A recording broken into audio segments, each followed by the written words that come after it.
Apa kabar kawan-kawan penikmat pertandingan catur? Kembali lagi dengan saya, pecatur pos ronda. Kali ini kita akan menyaksikan pertandingan catur dunia, yaitu yang akan mempertemukan si cantik Alexandra Putes yang akan mempertemukan dengan Ansel Solomot. Mari kita saksikan pertarungan pecatur cantik kali ini dengan tipuan dan taktiknya. Putih dipegang oleh Putes dan hitam oleh Ansel Solomot. Putih maju dengan pion di D4, Queen Pawn Opening. Di pion D5 dibalas pion di C4, terbentuklah Queen's Gambit. Hitam pion di C6 dan pertahanan Slav. Kuda ke F3 dan kuda di F6. Kuda di C3 sekaligus memperkuat serangan pada pion di peta D5.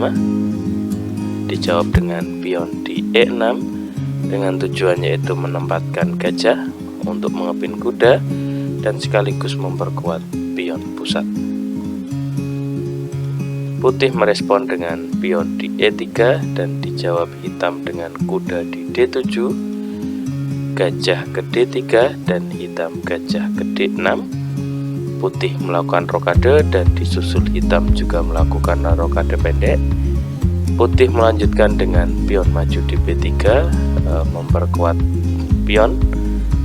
Dijawab hitam dengan pion maju di E5, mengajak pertukaran.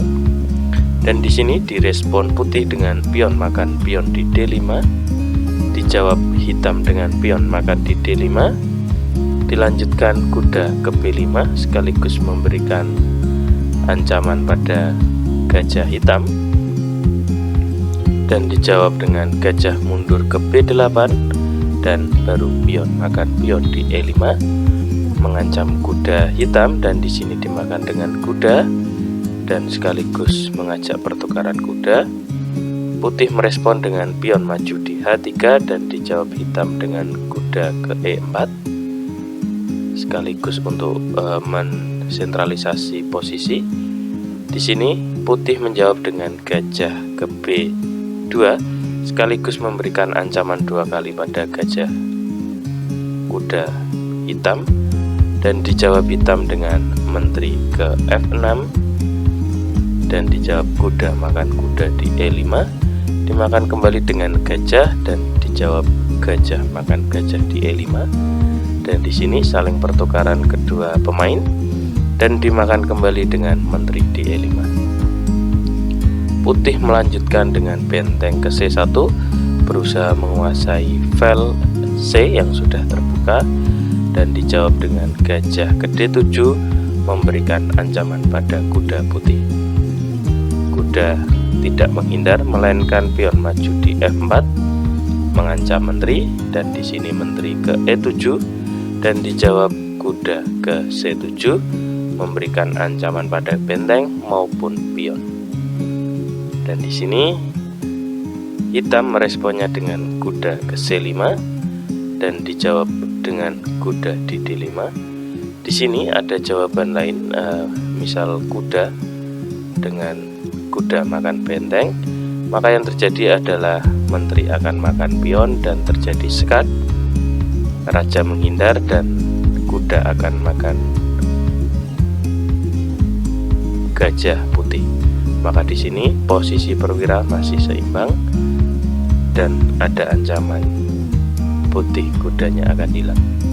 Maka dari itu di sini dijawab dengan kuda makan pion, ancaman pada menteri menghindar ke D6 dan direspon putih dengan benteng makan, dan ini adalah langkah jebakan yang akan dibuat oleh putih. Dimulai dengan menteri makan dan yang terjadi adalah sekak dengan gajah makan pion di H7. Misal raja makan, dan di sini sebenarnya ada opsi lain atau strategi lain. Misal dimulai dengan misal raja menghindar ke posisi H8, maka yang terjadi selanjutnya adalah menteri akan ke H5. jika di sini ditutup dengan gajah di F5, maka gajah cukup mundur ke G6, dan di sini terjadi open dan skak, dan raja wajib menghindar dan akan terjadi skakmat dalam satu langkah.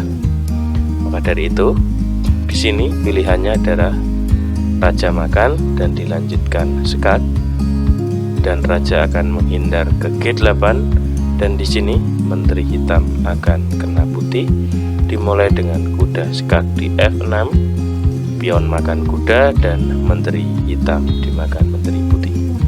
Maka dari itu dijawab gajah ke C6 dan direspon putih dengan menggeser menterinya ke F5, raja naik ke G7 dan dilanjutkan menteri ke G4, raja geser ke H7 dan menteri ke F5 kembali skak, dan raja kembali ke G7.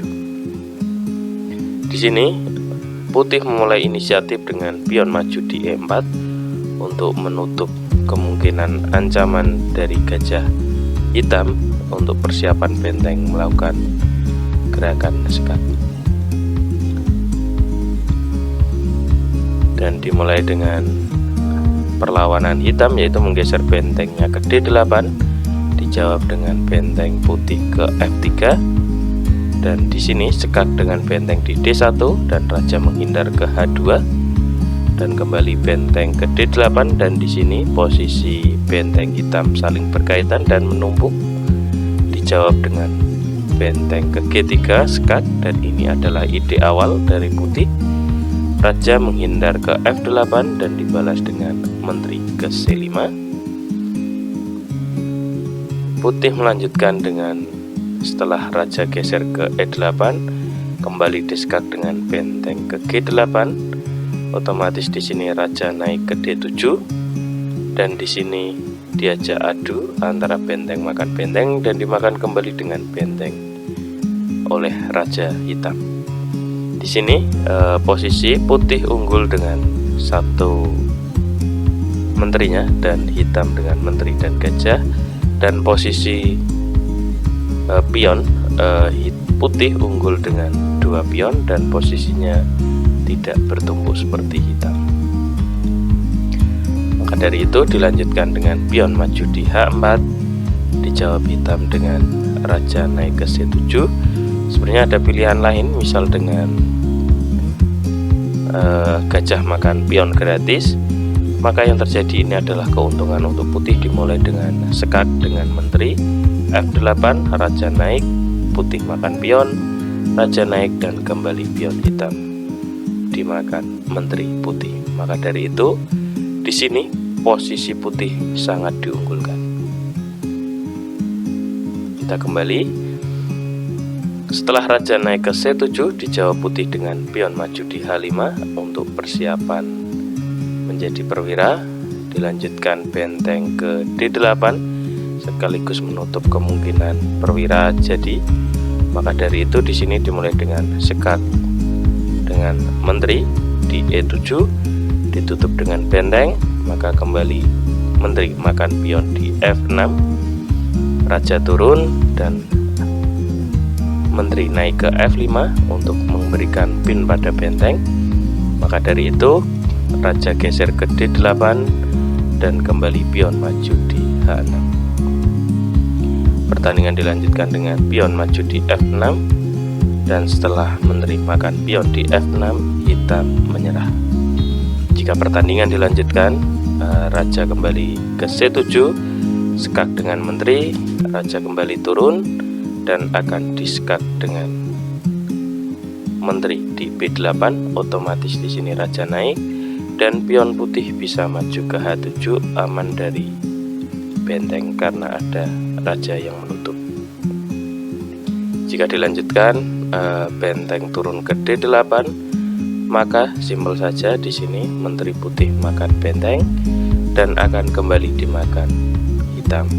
Maka di sini putih mendapatkan perwiranya kembali, dan di sini posisi putih sangat unggul untuk memenangkan pertandingan kali ini. Terima kasih teman-teman sudah menyaksikan pertandingan kali ini. Mari kita saksikan pertandingan selanjutnya.